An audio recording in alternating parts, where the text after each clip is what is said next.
Je viens d'une famille très modeste. Je suis orpheline de père. Ça fait 8 ans maintenant.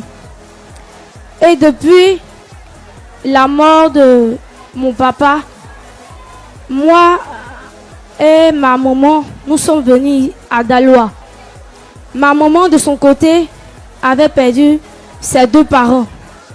Elle n'avait que son mari qui est aussi décédé. Et depuis lors, quand nous sommes arrivés ici à Daloa,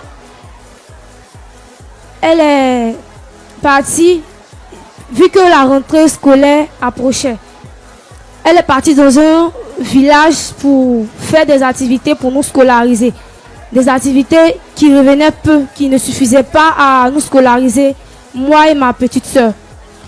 À l'âge de 9 ans, je vends toujours des pains sucrés. En plus des pains sucrés que je vends, je fais le travail de servante.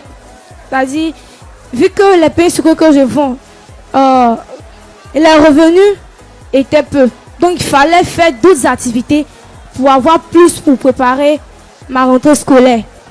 C'est ainsi que je fais chaque année pour pouvoir me scolariser. Par la grâce de Dieu, je suis en terminale cette année. Et vraiment, c'est vraiment difficile. Il y a eu des jours, vu que ma maman a effectué des travaux tellement difficiles, des efforts, tout son corps, elle n'arrive plus à... Elle a des problèmes de santé. Ses yeux, vraiment, ça ne va pas.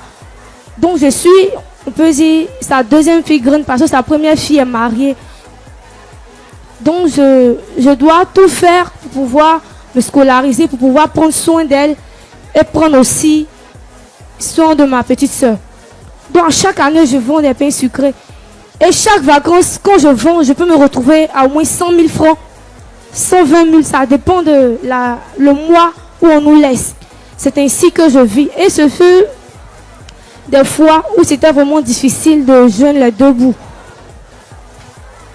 C'est que pendant les vacances, tu vas pas pleurer, tu vas être forte et raconter ton histoire qui va servir d'expérience aux autres.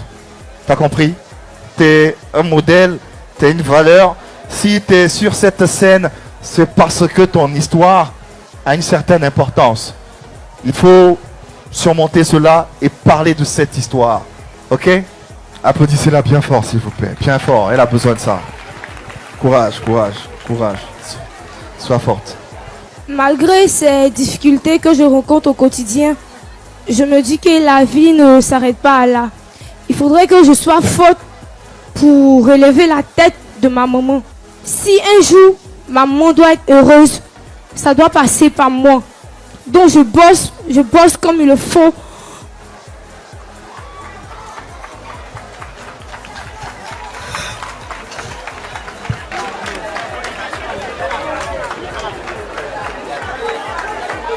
Bravo, bravo. Applaudissez-la, s'il vous plaît. Applaudissez-la.